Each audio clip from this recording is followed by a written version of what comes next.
Hello everyone, it is Joe here from OmniPoke, the channel that brings you guys everything Pokemon.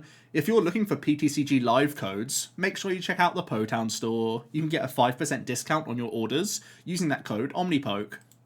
For today's video, we are putting Arceus Giratina in the spotlight for the 2023 World Championships in Yokohama, Japan. Let's get straight into it with the general strategy of the deck, and it is that Arceus is your turn 1 and 2 play, where you're looking to get into your V-Star, and the deck really kicks off once you've used either Trinity Charge or the Trinity Nova on your Arceus V-Star. You're able to start dishing out some decent damage whilst also powering up some backup attackers. Against other single prize matchups, this will often just be more Arceus, and you try and create a pretty meaty 2-prize army for the opponent to deal with. But when you are up against multi-prize matchups, Giratina is going to be the sort of main attacker of choice, giving yourself access to that Lost Impact attack that deals 280 damage, which is a really high threshold dealing with other V-Star Pokemon, and with the tech inclusions of Choice Belt and Cleansing Gloves, we can reach onto some VMAX Pokemon and even Gardevoir EX with those cleansers. So the deck has the option to go quite defensive into single prize matchups just with an army of Arceus, and can be on the aggressive front with that Giratina getting through multiple prize Pokemon in one attack. That's really the idea here. Starbirth stitches the deck together, it gets you towards your double turbo energy, it gets you your Pokemon developed, and most importantly, it allows you to throw some disruption at the opponent whilst you're getting set up your end. That's why you can see Path and Judge are two cornerstones of this archetype. You're going to play high counts of both of these here and try and use them in combination with one another. Definitely frustrating for Mew players, for Gardevoir players, the mirror match in other Arceus matchups. It's going to be a really good thing to do. Throw the opponent down to that low hand size, Path at the same time, and just be a real nuisance. At any time when this deck gets a free turn to Trinity Nova once again, you thin the deck even more, you get even more backup attackers, and that sets you up for the remainder of the game. So the core strategy is that you're going to be disrupting from turn 2 of the game, and you're really not really going to let up on offensive pressure, be it from the Tina or from the Arceus.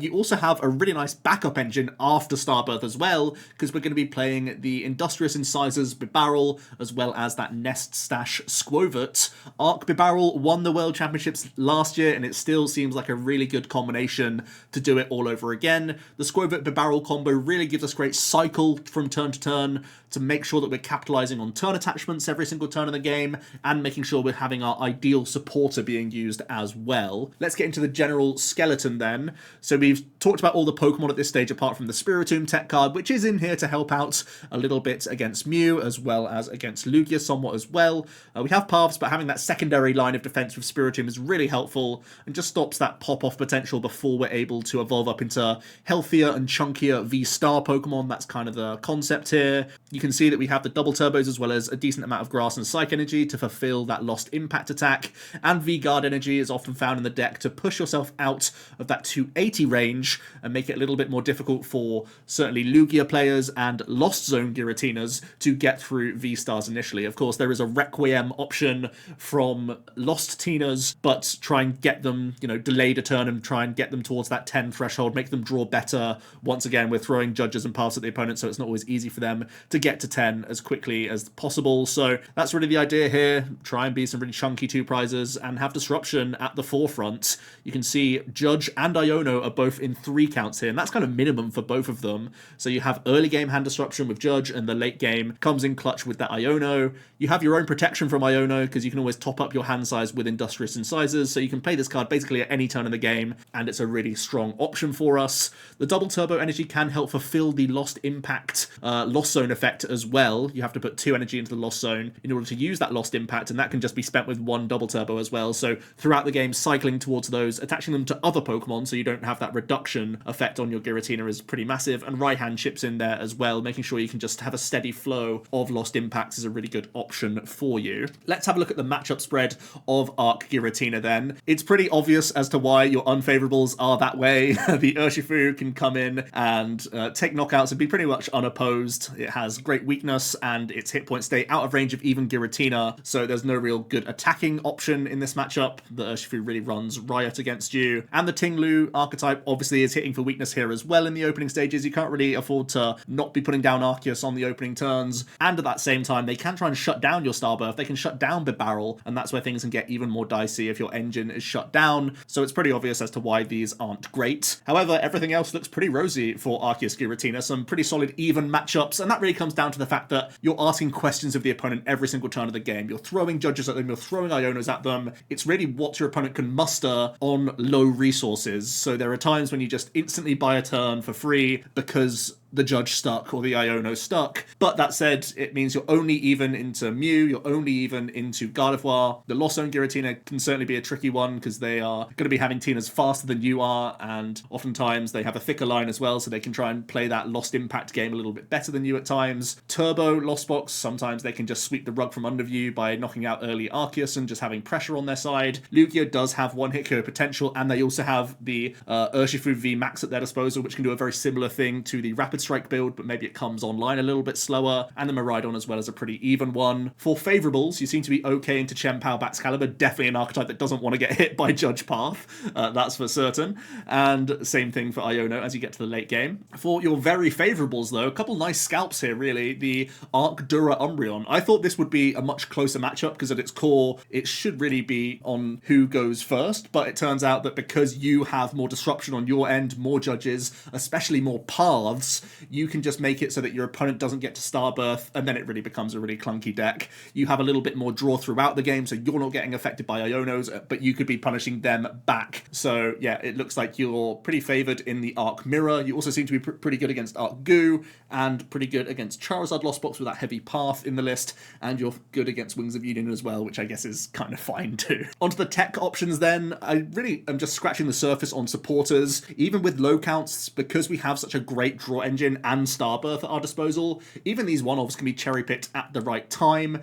Avery can be a great way to slow down a ton of engines, definitely stop Gardevoir's draw potential. There's already an escape rope in the list, so there can be times where you Starbirth for Avery escape rope, and then you can limit the opponent's bench, then make sure you're taking out a high-priority benched Pokemon on the same turn. That can be a really dangerous play. Can also be really annoying for Mew players and such, so that's a pretty solid option. Sharon's Care, if you're expecting a lot of Lost Box, you can undo some damage that they're setting up across the board. Professor's Research just for that deepest dig into the deck so that you're not whiffing your V-Star on turn 2, always a nice fallback to have in the deck. And Serena, at the moment I think 3 boss is kind of like that low end, but you can add in a Serena just to add to your overall draw outs, but also has an additional means of gusting. We saw at Worlds last year a quad boss deck was eventually the winner, so having high amounts of gust and making sure that you're not missing it on key turns is pretty handy. Speaking of which, Umbreon actually did well at the NAIC, a top 16 placing. Arctina was playing a 1-1 package of Umbreon. It gives you some dark type coverage, which we know is fantastic in the game right now, for dealing with the Mews, for dealing with the Guardies, and at the same time it gives you another way of gusting, just like I was saying with the Serena. Having an extra option to Dark Signal is fantastic, although bear in mind you are of course path heavy here, and in the skeleton list I showed we don't have any path bounces,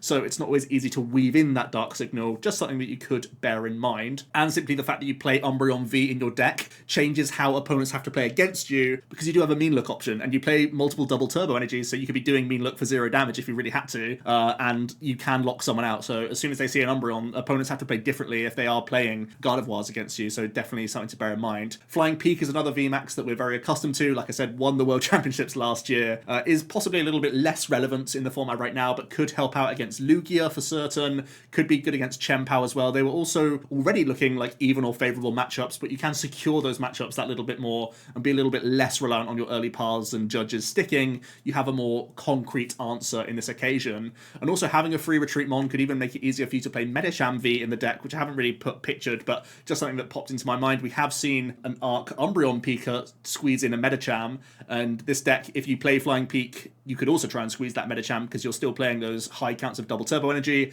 and when you have that Bibarel Squirvit cycle, you can hit the Medicham play more consistently, and that could be really good against Gardevoir players as well. For a few other techs, Trekking Shoes often finds its way into the deck just to add to your overall opening hand options, where you don't really have much push potential otherwise. Squawk could do a very similar thing. However, giving up easy prize cards isn't really the MO of this deck. You're trying to force as many awkward prizes as possible with your V-Star Pokemon. And finally, Jet Energy. It sometimes comes in over V-Guard or sometimes alongside V-Guard Energy, just to add to another switch out in the deck, especially when you are having to Lost Zone energy from your Giratina. That can sometimes be painful if you have to pay retreat, and even if you want to keep energies around on other Pokemon, the Jet Energy can really help that, so that you're just not really missing a beat with your lost impacts throughout the game. Onto a No Thrills 60 then. Not too much to report here. We've just added in the Serena and a couple research in here just to have a decent amount of very good supporters going on in the deck list compared to the Skeleton. And there's also a Flying Peak option, which I do think is relevant because I do think Chien-Pao is still quite popular, and I can see it being a solid day one choice just for being a fast archetype in the game. So giving yourself a little bit of extra coverage there, I think, is a pretty reasonable option.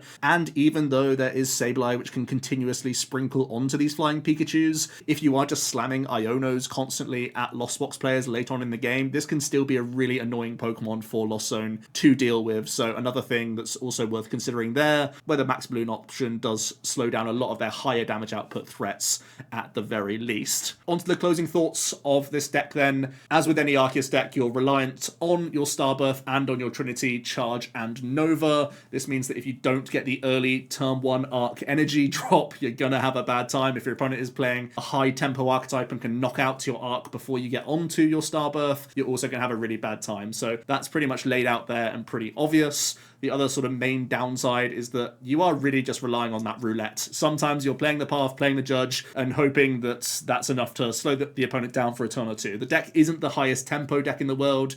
You're just swinging for 180 more often than not on turn 2. That's something that many archetypes can overcome and push through at times, as long as they get out of that judge. If they rip a research off you, or if they get even an Iono in the opening stages and get a fresh 6 and draw from there and find their way out of path, sometimes the deck can feel a little bit lackluster and underpowered because you're having to use multi-prizes every single turn of the game. Your single prize damaging attacks are really poor options from your Bibarel and your Squova. Sometimes you can get cheeky with Cleansing Gloves, but I do digress. For the good reasons to be playing Arctina, it's a well-established archetype. Like I said, won Worlds last year, so you know there's some pedigree behind it, and Arctina's been doing well for a decent amount of time now, so we do have a consistent 60 that the Hive Mind has been at and have made it as good as possible. The other thing I think that's really good for Worlds is that you're playing a really straightforward deck that also plays inbuilt Iono protection, so your mental load, even in stressful situations, is going to be quite light, right? You know that turn 1 and 2 of the game, it's going to be, where's my Arceus Energy, where's my V-Star DTE? That's going to happen no matter what you're up against. There are obviously going to be nuances with how you play out your opening turns, but more often than not, you're rinse and repeating your opening turns of the game, you're trying to set up your draw engine in the back as you go, and the deck kind of does just do its thing. There's not too many actions going on in the deck. You're playing a supporter every turn, you're attaching an energy every turn. Yeah, sure, sometimes you're evolving some stuff, but you're going to have fairly quick games just by the nature of not having many actions, and you aren't ever going to get scuppered by late game Ionos unless the opponent's already dealt with Bibarel or you haven't been able to establish it at any point in the game. So it's pretty breezy. You're the one asking the questions of the opponent. You're putting them in the tough situations,